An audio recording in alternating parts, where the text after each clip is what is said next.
Hi, everyone. Welcome back. It's week 24 of the Waiver Wire show brought to you by Fantasy Six Pack. Come on down to Fantasy Six Pack and become a subscriber because guess what? We love our subscribers and they get access to so much great content. They get access to our Discord where the members can ask us all kinds of questions. I've had many a member ask, hey, could you look at my entire roster and let me know who I should start? What should I drop? Where can I get help? And as we move to fantasy football, we have so many experts that can handle that as well. We are a six pack, which means that we cover six different sports. And honestly, I love our writers, our YouTube personalities, and all the different people that we talk to constantly. They constantly have me laughing. And behind the scenes here, we are constantly kind of debating and battling and thinking of different ways that we can bring you some names that are going to be able to stick out and really help you hopefully drive to this championship.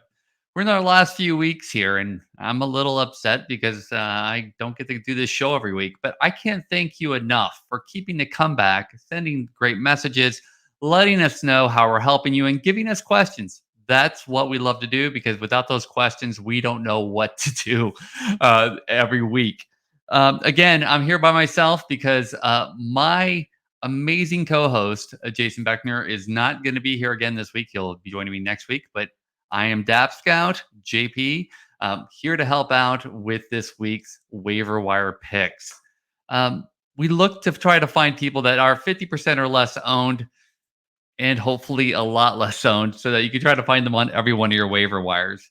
But let's kick it off like we have the last couple weeks with hitting you over the head and saying, why haven't you picked this person up yet?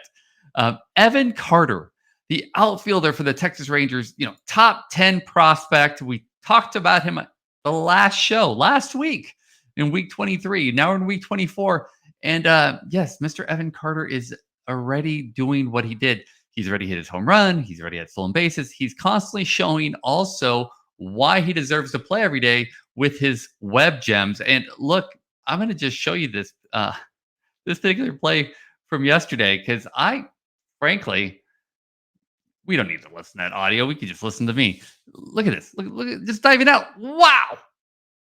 I mean, the thing is, Kennedy Landry, who's a great follow on Twitter as well. Evan Carter won a minor league gold glove, by the way, last year. A lot of people don't remember that. So why do I bring this up? Because we are all about playing time for call-ups, right? The September call-ups, some of them get hot right away, and some of them don't.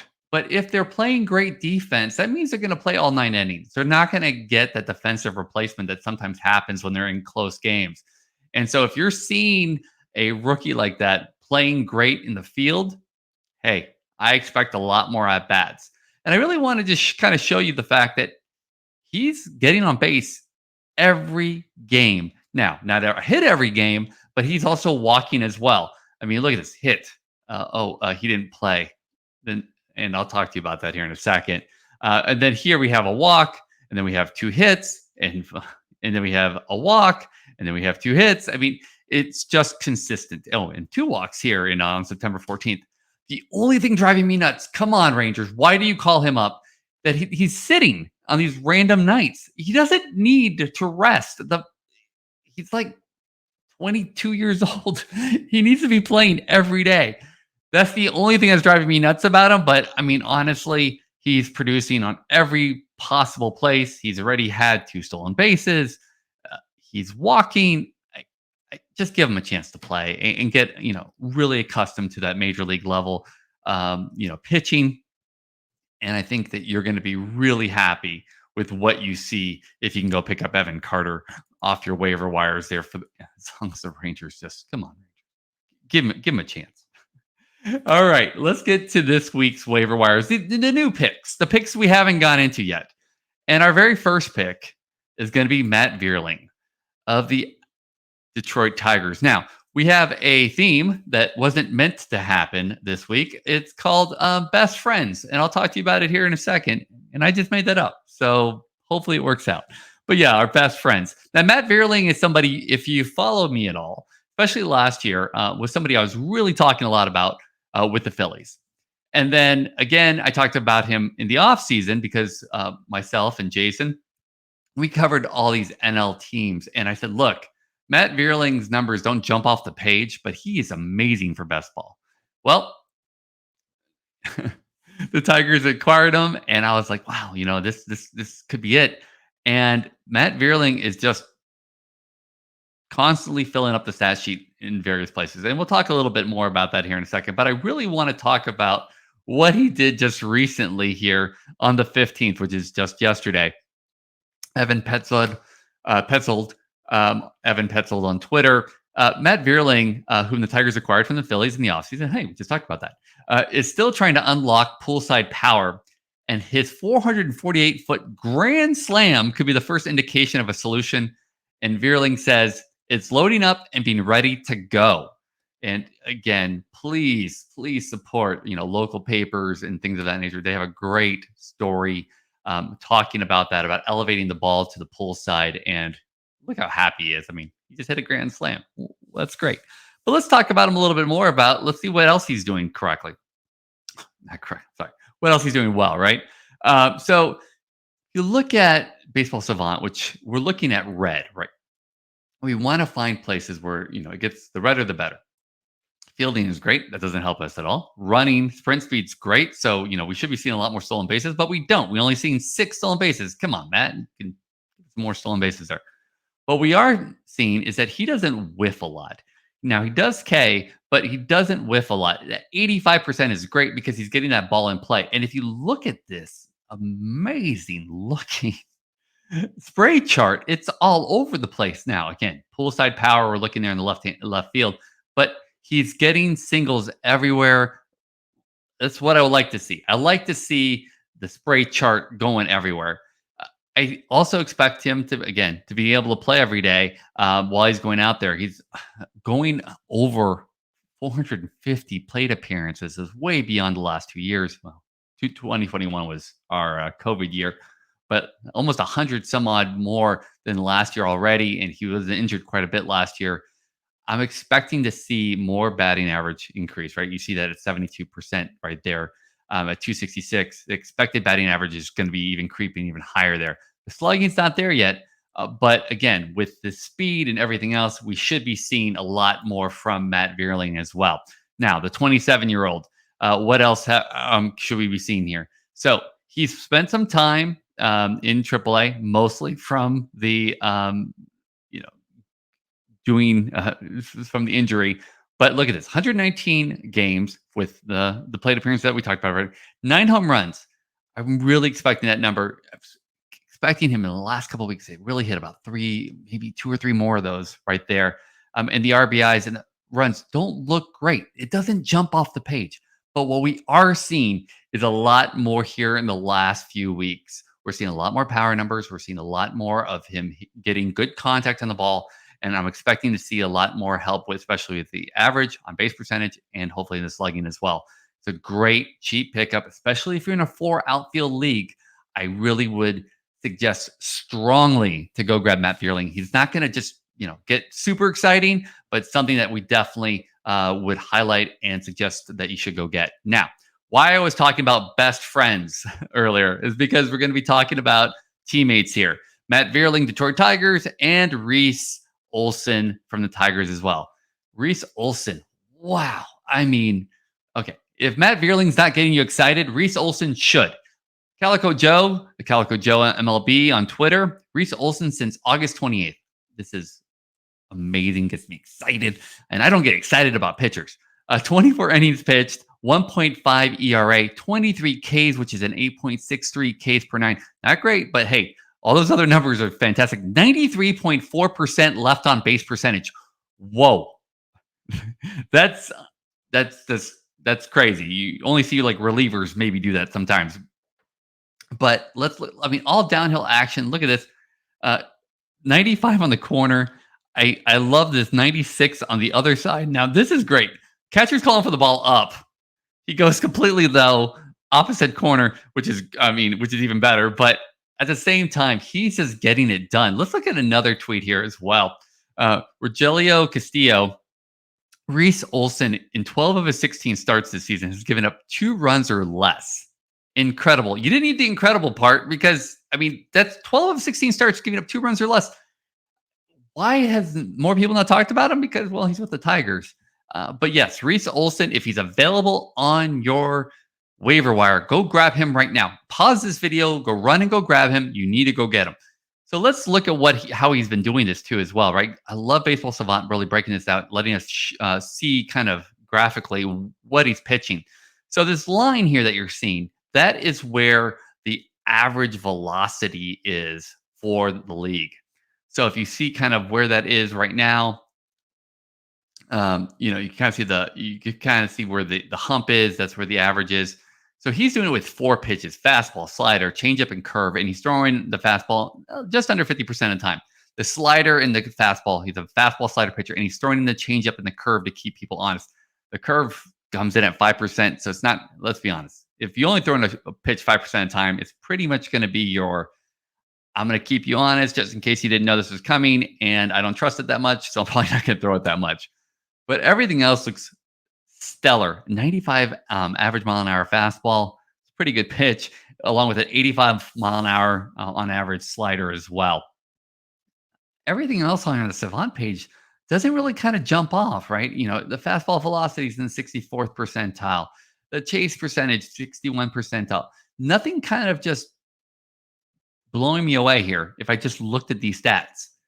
But if we go to the FanGraph stat, let's look at what's happened here in 2023 in AAA and then again in the major leagues. So in AAA, he's had 10 starts, 36 innings, 11.5 Ks per 9 with a 5 walks per 9.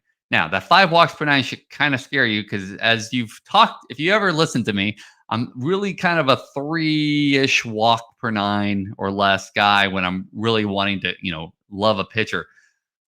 But just like anything, right, you can make it work if you're doing all the other things well.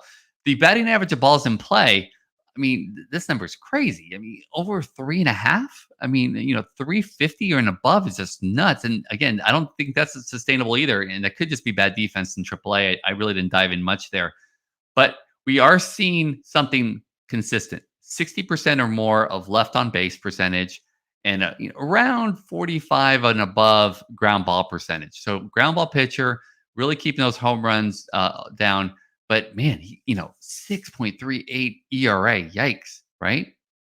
But if you look at all his other minor leagues, 4.7, 4.1, 4.3, 4.6, 6.3 is an anomaly.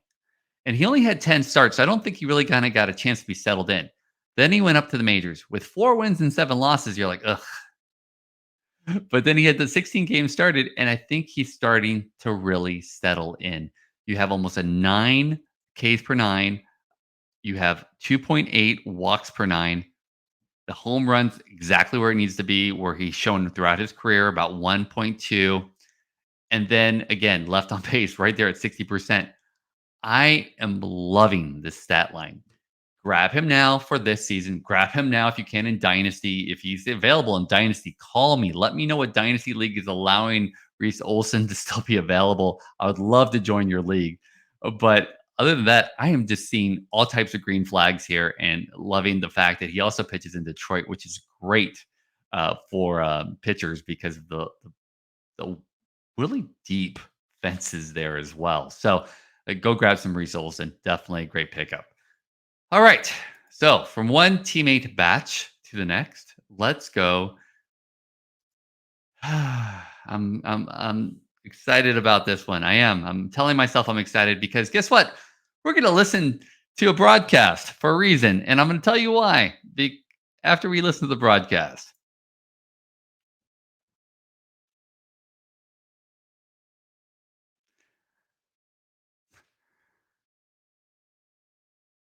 Okay. Heston Kjerstad. The reason we listened to that broadcast is because I was really trying hard to listen to that last name and how it's pronounced. That's why we listened to the audio on that broadcast. Mike Curlin on Twitter, who's been on almost every one of our shows, says first major league hit in his major league debut for Orioles, Heston Kjerstad. A ball in on him, and he crushed it. Wasn't a cheapie at all. Let me show you where this pitch was located. Again, Mike just doing a great blow up. 89 inside. That's not even a strike, and he was able to just crank that to the right field. This is a masher, folks. This is somebody who's just called up, and he is going to give you power. And if you don't believe me, we'll show you here in a second on a scouting report. But I want to call out something. Why that home run was even better for that home broadcast. They were getting no hit up until that point by Tampa Bay. So Heston's became the 11th player in Orioles history to hit a home run for his first career major league hit. Gunnar Henderson. We kind of heard of that person before. He was only the number one prospect there not too long ago. Orioles seem to have a lot of number one prospects or top 10 prospects. But Gunnar was the most recent player to do that all the way back in August 31st, 2022. The other piece of this, right, was he's breaking up a no-hit bid with his first career hit, which is also a rather unique feat. According to Elias Sports Bureau, Heston became the first player to break up a no-hitter with his first career hit since Touki Toussaint in 2018 with the Arizona Diamondbacks. But, and as they call out in the article, Toussaint is a pitcher. By the way, this is on birdswatcher.com. Love their articles. Fantastic read. Always check them out if you want to do a deep dive on any Orioles player. Now, let's go back to the scouting report, right? He's only been up for a little bit, but Kjerstad has been known to be a masher, and I'll tell you why. So Jonathan Mayo, a great scouting report, especially for prospects, has this great tidbit here. He's always mashed, dating back to the start of his college career at Arkansas. In the starting lineup, right from the jump, Kjerstad hit .330 with 31 home runs combined in his freshman and sophomore year. Yeah. So he was a surprise number 2 overall pick because he was able to get under slot. And with that under slot savings, the Orioles then signed Kobe Mayo. If you are in a dynasty and Mayo's available, go get him right now. He's one of my favorite picks. He's a power for days guy. Love him. But I do want to let you know that so right during that COVID season, when he came up, he was hitting .448, .513, .791. Oh my goodness. In 16 games at the time of the shutdown. Crazy numbers. Just crazy numbers all around. All right. So let's actually talk about what's going on right now with him.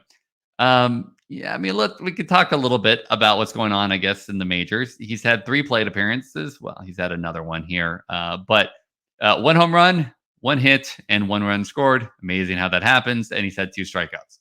But let's talk about AAA. Because that's where I started getting really excited.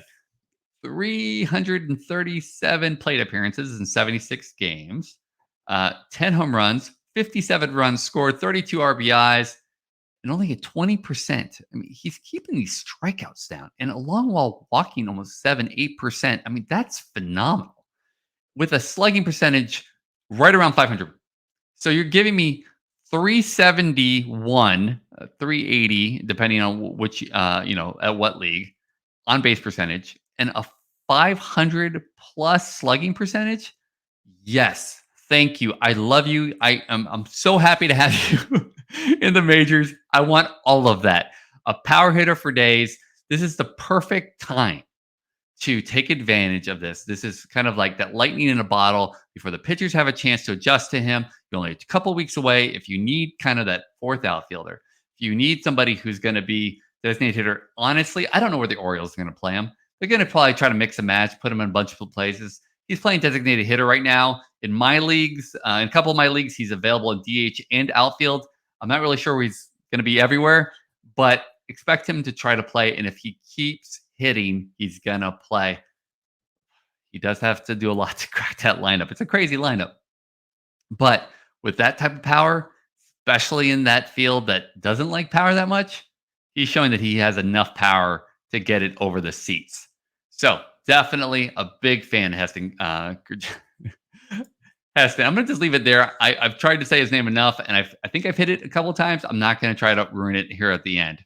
So, best friends, teammates, the theme keeps going with John Means, the starting pitcher for the Baltimore Orioles. Baltimore Orioles, John Means. I missed you, John.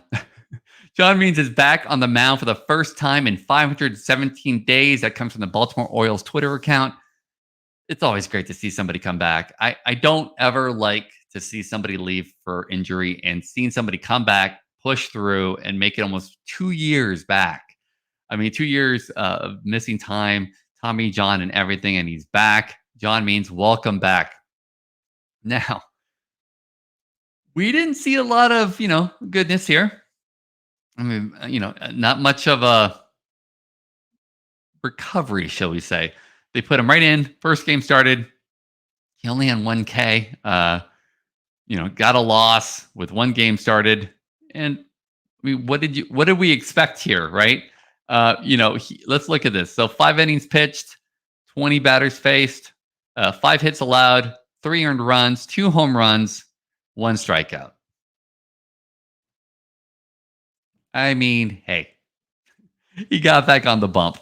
But this is a 30-year-old veteran pitcher who was starting to get towards ace status with the Orioles, or at least, a good second, third starter. And then he got hurt. I want to grab him off the waiver wires. There's so many pitchers that are hitting innings limits that are hurt. And I am just trying to give you one more name to go look at and go find. John Means is a veteran pitcher that is going to know what he's going to get, and you're going to know what he's going to have. 8 Ks per 9. I don't expect that right now because he can't probably go that deep in the games. Probably 5 innings pitch is probably going to be his max. Although they're saying there's no innings restriction, he might run into trouble. That's all there is to it. I don't know what it'll expect, but I am excited that it is a veteran pitcher like John Means coming back. And with that being said, go ahead and grab him. If you need a wild card, if you're in that second, third, especially roto, or if you're in head to head and you need that chance to kind of put all your chips in, John Means, you can't do much worse than John Means. So go out and grab some as well. All right. So enough of the, best friends picking. Let's go to somebody who I'm absolutely so happy is back. And I can't be the only person because Willi Castro is back for the Minnesota Twins. And I love what Rocco Baldelli says here. And I just had to call it out. I don't even have to hear it. Because I've heard Rocco talk so much, I can almost hear his voice. Whatever he's got going on right now, I like it. This is 4 days ago. So we're going to see his stats here in a second. But, if your manager is saying, hey, you're on fire or you're just doing what you need to do, I'm going to play you. I think you're going to get some playing time. So Rocco's giving a lot of praise here to Willi. So let's go over and see what's going on with Willi right now. So with this being said, right, in 2023, there's one big reason why you need to have Willi Castro. And that's 31 stolen bases. He is an absolute speedster. And you should be able to see that here if we just go down the running. 82, the 82nd percentile with his sprint speed around 28.6. But you know what? I don't think that really tells you kind of the IQ he has when it comes to stealing bases. I mean, a left fielder, bats, switch, but he's able to just steal. It seems like whenever he wants.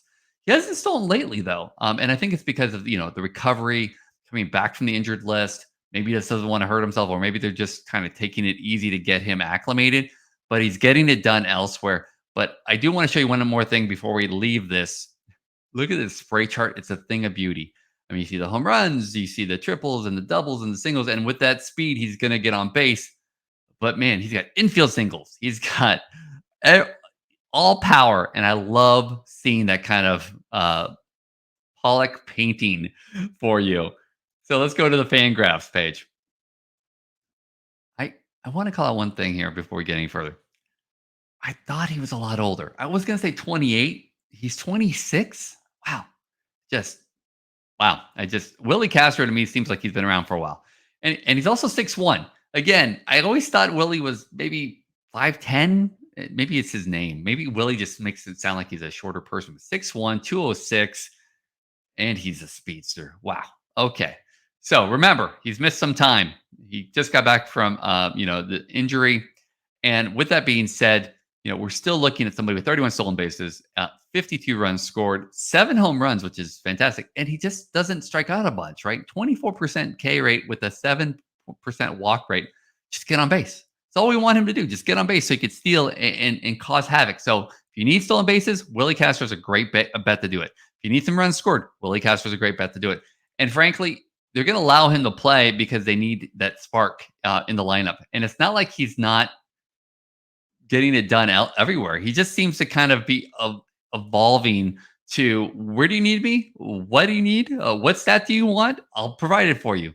I really love that from Willi Castro. And the fact is that, he is available in quite a few leagues, but more importantly, he's for infield, second base, which is a huge drop off, and outfield as well. So definitely a lot of good position availability there as well. Okay. We're to our final choice here. And I've almost gotten through this entire broadcast without butchering the name. And I'm going to try this one more time to pick somebody who, oh boy, I hope I get this name right. All right, Ryan Pepiot. And I listened to a few broadcasts and I even listened to his interview, Ryan Pepiot. Now, Nick Pollock is my favorite pitcher list. I love him. I love the hair. Love everything about Nick. I want to be Nick when I grow up. But his tweet here is classic. I love it. Ryan Pepiot's fastball heat map is an image of him pitching. You can kind of see it here. See his head, his arm. There's the ball kind of thrown, and there's the glove side coming off.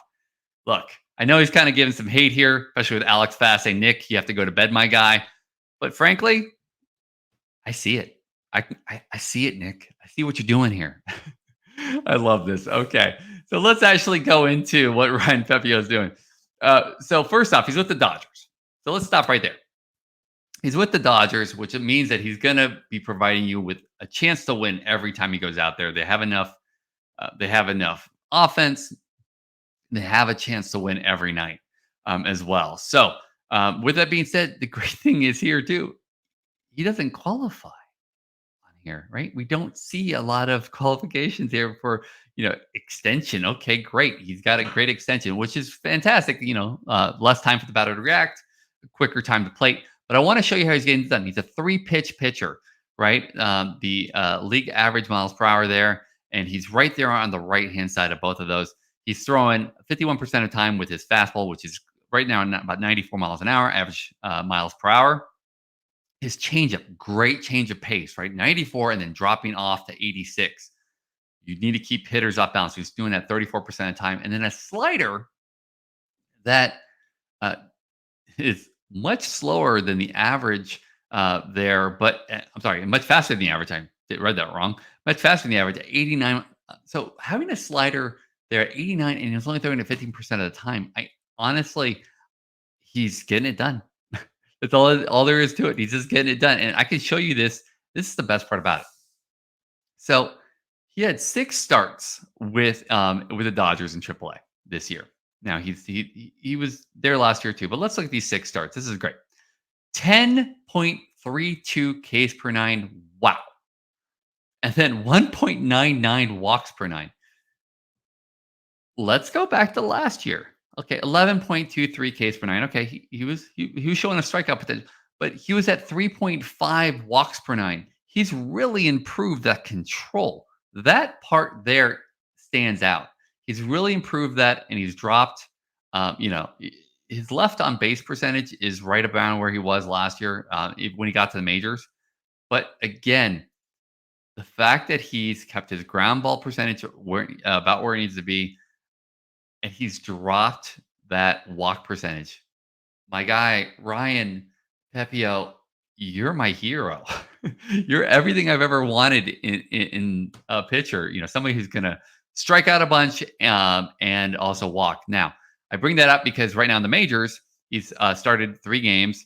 He's also shown up in 2 other games where he's been from the bullpen. But with that being said, he's only at 7.33 Ks per 9, but his walks are sub 1. I expect the walks to come up, and I also expect the Ks to come up as well as he continues to kind of get acclimated and steer things in. A 25-year-old pitcher pitching for the Dodgers. If he's getting starts, this is going to be your great play. If, if you want me to kind of give you the choices here, right? I would give you Reese Olson just because of how well he's pitching, Ryan Pepiot, and then you go for John Means. John Means to me is going to be in that 12, 14, 15 team league where the waiver wire is pretty picked over, and probably most people miss John Means. Ryan Pepiot and Reese Olson are definitely going to be my big pickups there as well. All right. Well, that is a lot of names. And why did we give you all those names? Because of one simple reason and one simple reason only. We want to help you win. We're trying to give you as many names as possible that we find to have some value for you. And frankly, these are the ones that we kind of debated about in the back rooms. We talked about. We actually had another 15 names we kind of went through, and there's going to be in our waiver wire article that comes out every week. That's fantastic. Sometimes we go 20, 40, 50 names deep, and that's going to be available for subscribers as well. But I do want to tell you, if you have any questions, reach out to me on Twitter at Dap Scout, or please come on over and become a subscriber. We are here to help you, and we hope that you're just about on that cusp of that championship, and we can help you win. As always, thank you for watching, and I look forward to seeing you here next week. Thanks again.